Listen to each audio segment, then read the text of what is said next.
ya. Padahal saya sudah terbiasa pakai merek Sharp sama Sony kan itu, ya. Di rumah saya punya itu Aquos itu sampai 2 kan itu, ya, dan Bravia, Sony Bravia, ya. Nah ini, oke ya, jadi bisa dimengerti ya bahwa value chain sekali lagi adalah is a powerful framework ya for understanding how a business create value for its customer, ya, and the various activities involved in the process. Nah ini, maka ya kita harus ini apa namanya, nanti sebelum nanti Anda presentasi ya, kalau ya nanti contoh begitu ya, ini Anda harus memahami ini ya, primary activities ini. Maka di sini kan kita bisa create value kan gitu. Mana di antara primary activities itu bisa memberikan value ya bagi konsumen ya, maupun apa ini various activities ya. Nah, dalam setiap proses itu mana yang paling bisa memberikan value. Ini loh ya, the core business function that directly contribute to the creation, production, and delivery. Nah, itu ya, mulai dari bahan baku ya sampai nanti produk atau service jasa ya. Termasuk inbound, logistik, operation, outbound, ya marketing, sales, and services. Nah, kemudian pada support activities ini juga mendukung ya. Nah, ini maka Anda punya primary activities tapi tidak dukung oleh support activities ya, itu nggak bisa, mungkin value-nya kurang ya. Anda punya primary activities ya didukung dengan support activities ini ya. Ini seperti apa? Procurement ya, teknologi development. Misalnya sekarang ini adalah teknologi. Nah, ini yang bikin murah karena teknologi. Maka sekarang marketplace ini ya menjadi suatu platform kan itu ya.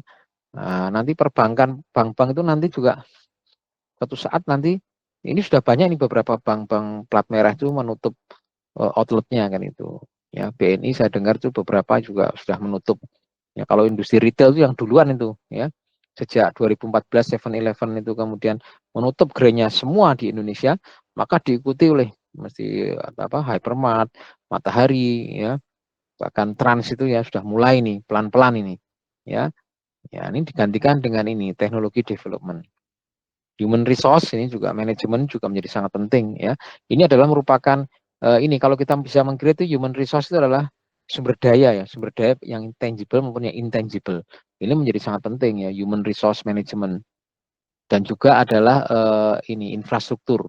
Nah, ini infrastruktur. Nah, ini kata Michael Porter ya, intinya bahwa strategi itu adalah memilih yang tidak yang dilakukan kan itu. Ya benar ya, kita harus melakukan yang benar, to do the thing right kan gitu. Nah, kemudian yang namanya apa keunggulan itu selain value chain ya, setelah kita melakukan value chain maka ini ya sumber daya dan capability itu harus memenuhi kriteria ini kan. Nah, ini Frio framework ya. Kalau kemarin kan saya valuable ya, rare kan gitu, costly itu immediate, no product substitution kan itu. Ini sama sebetulnya ya, valuable. Ya ini apakah sumber daya itu mempunyai capability ya. Nah, ini valuable. Kemudian rare ya, langka. Kemudian imitate ya, susah untuk ditiru lah. Kira-kira begitu ya. Jadi untuk ditiru itu susah, imitate, duplicate ya itu susah untuk ditiru. Organize. Nah, ini terorganisasi dengan baik ya. Nah, kira-kira ini yang bisa mencipta, kalau Anda udah punya kriteria seperti ini ya, valuable, rare, costly to emit, no product substitution misalnya begitu ya, pasti sudah disebut dengan perusahaan yang unggul. Ya, dari situ maka kita bisa melakukan yang namanya diferensiasi strategik ya, kita bisa melakukan strategi diferensiasi. Ya apa? Ya unik ya. Kita punya ini bisa menghasilkan produk unik ya, produk-produk yang unik. Ya seperti tadi ya, produknya unik Ya, harganya murah ya, walaupun murah tapi tidak kalah. Nah, maka ini Anda bisa melihat nih, eh, kalau kemarin melihat apa namanya pameran Gia itu ya, kalau ini di industri mobilnya.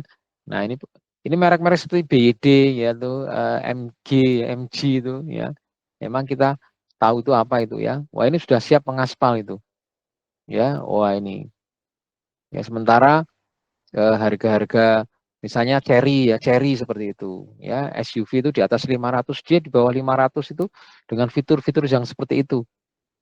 Wah ini gimana nih? Wah, maka di Cina itu ada suatu apa ya, upacara adat ya. Itu kenapa mobil itu harganya kok murah kan gitu. Sampai dibedah loh itu. Mana yang membuat murah itu ya. Nah, kalau perlu kan gitu. Kenapa mobil itu harganya kok bisa murah ini? Ini penasaran itu. Apanya ini? Ya. Nah, ini bahkan ada upacara itu untuk membedah mobil ini, nanti dibedah itu mana yang membuat ini penasaran itu ya. Sampai seperti itu. Kenapa? Misalnya saya menjual 500, dia kok bisa menjual misalnya 300 begitu. Kan jauh banget itu ya. Nah, nanti bisa dicek ya, harga SUV itu kan kalau Honda itu harganya di atas 500 ya, itu di bawah 500 ya, dengan fitur-fitur yang melimpah kan itu. Wah, ini mana ini ya. Ini kalau maka kita bisa melihatnya dari apa? Dari value chain tadi ya, mulai dari inbound tadi ya. Ini mana nih? Wah, ini jangan-jangan itu nanti ada yang dikurangi apa. Oh, kita curiganya kan gitu ya, bahan bakunya kan gitu ya. Mungkin ada material-materialnya. Kalau yang dulu sih iya memang benar, tahun 2008 kan itu pertama kali Cherry masuk. Itu Cherry ya. Ini Cherry juga masuk lagi kan itu. Ya. Dulu saya pernah punya itu yang namanya QQ ya, QQ yang mobilnya Imut tuh, itu produknya Cherry kan itu. Dan akhirnya ada Cherry, ada Geely waktu itu. Ya kalau kita lihat materialnya itu murah, itu memang barunya itu, yang produk yang paling tinggi itu kan 96, sementara Picanto itu 130. Selisihnya kan berapa itu? Ya hampir 40 juta kan gitu ya. Tapi bentuknya bagus gitu teknologinya, tapi kalau kita lihat materialnya di dashboardnya, kalau memang ya beda lah. Misalnya oh ini produk Cina, ini produk Cina, ini produk Jepang kan gitu ya. Itu dulu. Ya tapi kalau sekarang wah, maka beneran itu Cherry comeback lagi ya. Sekarang dia udah memperbaiki kesalahan kan gitu. Dulu kan juga Cherry itu ada Cherry Tiggo sama QQ kan gitu ya. Nah, sekarang Tiggo kembali comeback di sini dengan Tiggo 5 ya, 5 sama Tiggo 8 kan itu 8. Nah, Anda bisa lihat coba. Kalau Anda lihat ya, kemudian Anda Tiggo 5 itu berarti dia dia bersaing dengan Race ya. Nah, dengan Toyota itu ya, Race ya, dan Rocky ya yang baru itu yang harga 200-an itu. Coba Anda coba masuk coba kayak apa kan itu. Ya, itu kan sama ya, tapi kenapa ini Cherry ini bisa dijual dengan harga yang murah? Nah, ini itu artinya kita bisa bisa menghasilkan yang namanya unique product featuresnya kan gitu. Nah, kenapa bisa begitu? Ya itu tadi ya. Itu kan kita ada keunggulan tadi dimulai dari apa? Mulai dari core bisnisnya tadi ya, mulai dari apa? Yang utama tadi ya. Nah, sama yang support activities ya, primary activities sama itu. Nanti bisa dilihat nanti mana itu. Kenapa kok bisa murah kan begitu ya? Kalau dulu sih memang iya kita bisa melihat dari materialnya itu, oh ini barang Cina ini kelihatan nih dashboardnya ini kurang ya, kelihatan nggak rapi kan gitu ya. Nah tapi kalau sekarang nggak bisa. Anda lihat itu Anda bisa impress kan gitu. Wow kan gitu ya. Kayak gini mobil kayak gini dijual murah. Maka merek yang lain bisa jadi kemahalan gitu ya. Nah ngomongnya kalau sekarang value for money kan itu bisa jadi ini kemahalan nih kan kayak gitu ya. Kemudian ini ya inovatif pricing strategy ini. Nah bisa juga tailor ya solution for client. Bisa juga tentu nanti ya. Nanti ya kita bisa melakukan ini. Nah, ini yang paling besar exceptional customer service ya. Ya, jadi inilah. Jadi kalau kita bisa yakin benar ya melakukan tadi value tadi, ya maka kita bisa melakukan yang namanya cost leadership strategi ya. Jadi kita bisa melakukan ini adalah kalau Anda baca di bukunya apa itu David itu ya, ini adalah strategi-strategi yang biasa dipakai. Diferensiasi ya, kemudian cost leadership ya. Nah, Kalau diferensiasi ini ya biasa. Kemudian ini juga cost leadership strategic. Nah, kalau cost leadership strategic ya ini Anda kalau perusahaan besar ini kenapa harganya bisa murah karena ini ya economic of scale. Ya, Anda udah masuk di dalam apa? Tahap economic of scale, ya. Yang kemarin kita diskusikan itu. Artinya apa? Itu tadi, kita udah perusahaan besar kan itu ya. Jadi kita bahan bakunya ya. Jadi kan beda ya menghasilkan 1000 dengan 100 itu kan jelas mesti lebih murah yang 1000 kan itu. Karena apa? Cost per unitnya kan lebih murah. Nah, ini kira-kira begitu. Jadi economic of scale. Efisien production process. Wah, iya. Itu ban berjalan itu sangat efektif sekali kan gitu. Ya. Maka ya ini kita ada kabar duka itu ya, Stritek itu terpaksa pilot kan gitu ya. Nah, nah ini mungkin udah kalah ini, maka mempekerjakan banyak itu. Itu kalau pakai robot-robot itu mungkin lebih murah kan itu ya. Misalnya pabrik rokok itu sebenarnya nggak usah pakai manusia itu ya sebenarnya. Tapi Anda bisa melihat bahwa kita ini udah padat, tidak padat modal tapi padat karya kan gitu. Maka kemarin kayak enggak salah Pak Prabowo disuruh menyelamatkan tuh Sritek karena ada ribuan itu ya, ribuan yang memang ya kalau ini pilot karena memang berapa itu rugi berapa triliun itu ya. Nah itu. Ya, maka ini kan strategi salah satu strategi manajemen strategi adalah divestasi kan itu, menutup kan itu. Ya karena udah pilot kenapa ya? Ini adalah ya kalau dalam ekonomi lose or more lose kan itu. Kalau nggak ditutup more lose kan gitu ya, kan begitu. Ya, aggressive pricing, cost control measure. Ya, jadi kira-kira ini. Jadi dengan adanya apa ini keunggulan ini maka kita bisa melakukan strategi diferensiasi ya ini biasa nanti dibaca di bukunya David itu ya strategi diferensiasi terus kemudian cost leadership ya nah ini contoh-contoh ini ya sustainable advantage-nya untuk Apple ya saya kira ini contoh yang gampang kan itu ya. Nah juga ini ya strateginya adalah inovasi, important of inovasi. Saya kira mau tidak mau ini inovasi dari apa semua kan itu, inovasi pembayaran ya. Jadi semua kayaknya perlu deh ya inovasi. Kalau produknya sendiri ya produk tanpa inovasi no kan itu ya. Bahkan sekarang ini misalnya kita ke dokter itu mungkin suatu saat kalau saya sih belum pernah itu yang menggunakan Halodoc gitu, tapi anak saya itu nggak pernah ke dokter tapi itu ketika anu kamu udah ke dokter udah apa pakai Halodoc kan gitu ya. Nah ini inovasi kayak gitu ya. Jadi ini inovasi-inovasi seperti ini penting ya. Continuous innovation is essential for organization to stay relevant and competitive in today's fast ya pace and ever evolve ya evolving market. Jadi kita harus anu ya konsisten kan gitu ya, baik konsisten introducing new product ini ya, produk baru ya kemudian eh, jasa proses. Jadi salah satu keputusan strategi itu adalah produk baru. Produk baru itu adalah salah satu keputusan strategi. Ya, manajemen strategik itu salah satunya adalah produk baru. Maka inovatif ini menjadi sangat penting. Ya.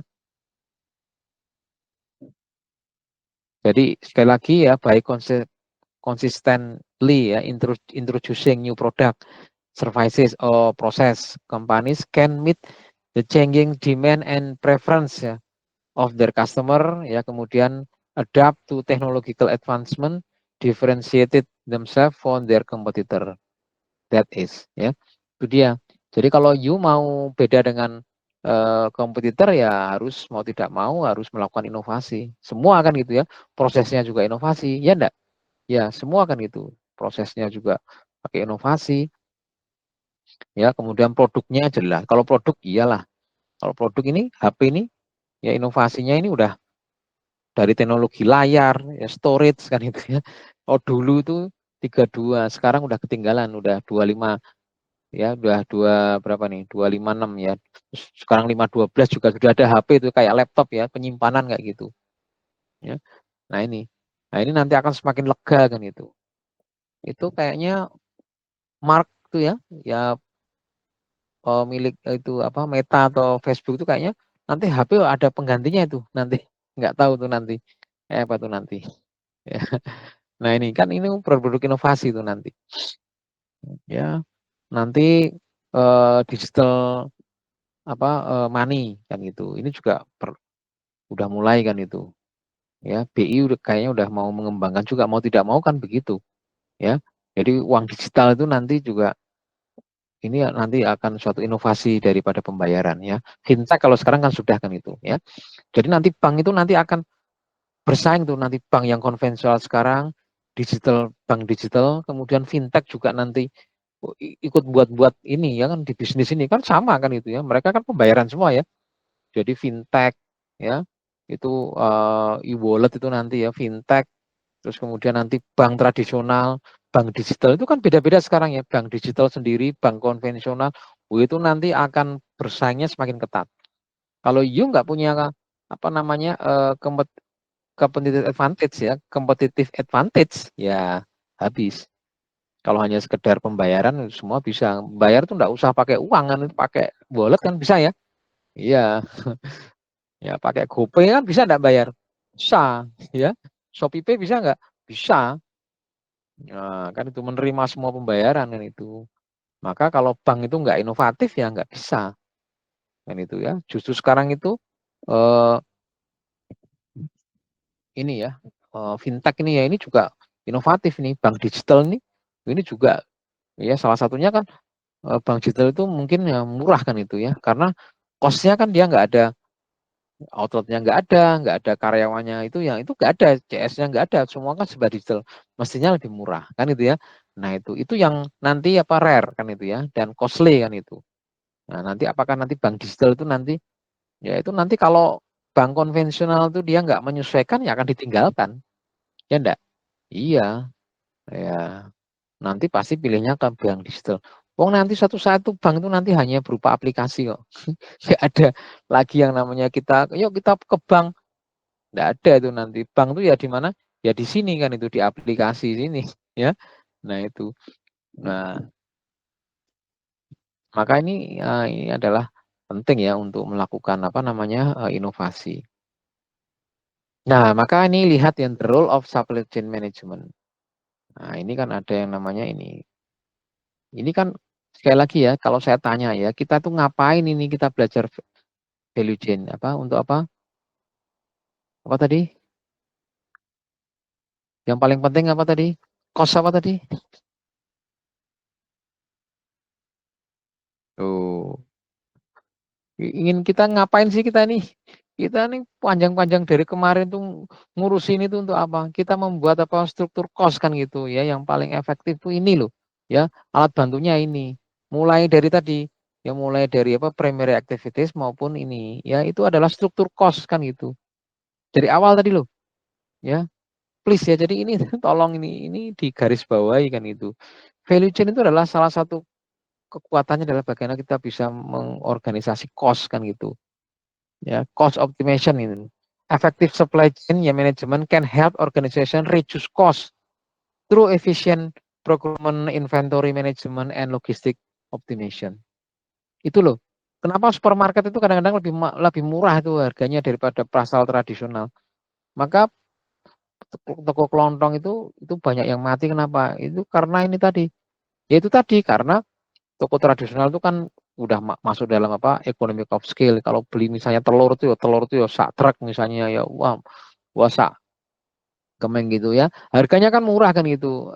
Jadi kalau toko biasa saya menjual 1 kilo 30, dia bisa misalnya 25 kan gitu. Nah ini ya, itu kenapa dia bisa gitu ya? Dia pakai teknologi ya. Jadi kalau di supermarket itu, ya itu dia nggak ada yang namanya biaya gudang lagi kan itu.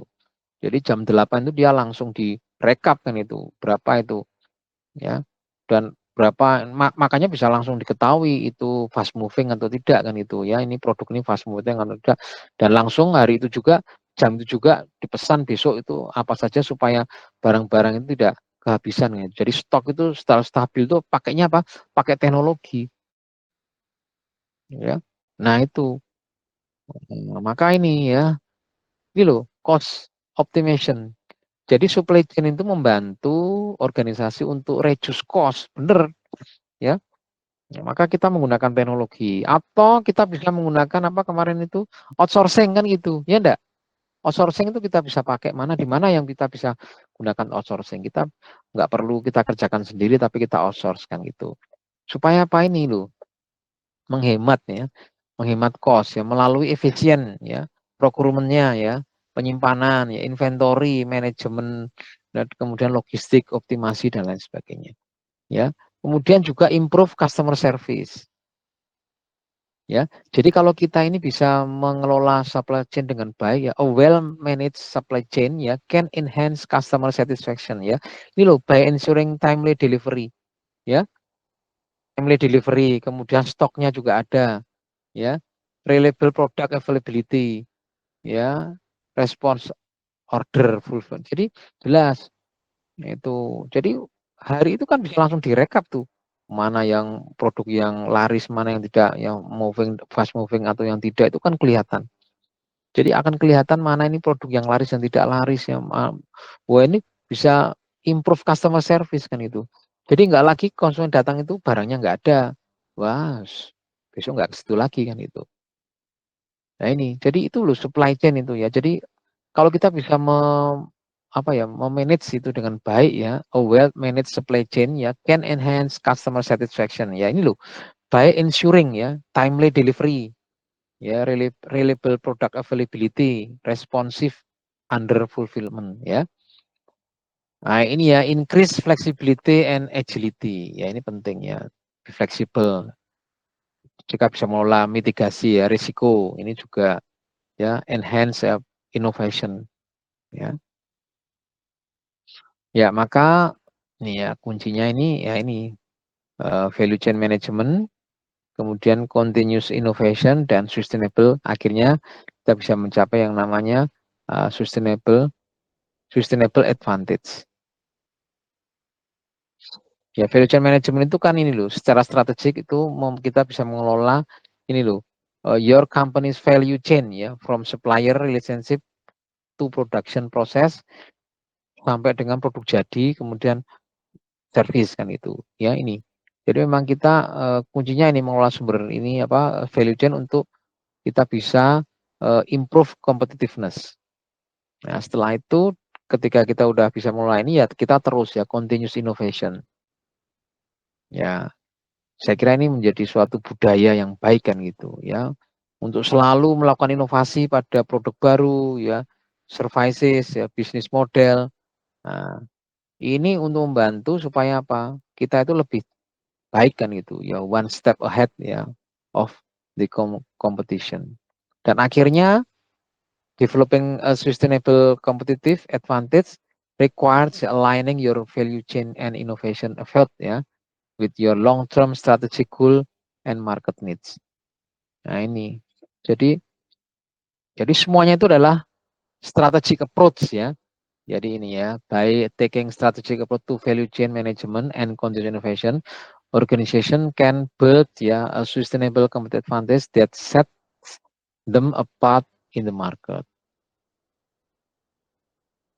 Ya, jadi itu ya. Jadi kenapa ini penting ya? Ini kita ulang-ulang terus ya karena memang manajemen strategik itu kan ingin bagaimana kita bisa mencapai yang namanya sustainable competitive advantage. Itu konsepnya kan itu. SCA itu konsepnya yaitu ya. Ya, oke. Kita kasih satu contoh ya nanti silahkan Anda ya contoh bagaimana ini loh mendapatkan value itu dari value chain kan gitu ya. Enggak konsep lagi ini enggak kan itu ya. Maka dari proses ini ya dari primary ini nanti apa yang mau kita di industri jasa atau di industri manufaktur itu terserah entah mau itu ya. Terus kemudian juga yang namanya supporting activities itu juga membantu ya sumber daya procurement kan gitu ya infrastruktur kan itu sangat membantu kan itu. Akhirnya kita mendapat yang namanya sustainable competitive advantage ya. Kita ini memang berbeda kan itu. Satu langkah dengan kompetitor kita. Ya silakan. Bisa Pak, saya duluan ya Pak. Ya. Oke Pak, saya ambil sampelnya, apanya itu contohnya itu Pak, PT Bank CIMB Niaga Pak, analisis value chain-nya Pak. Bisa saya share ya Pak? Ya,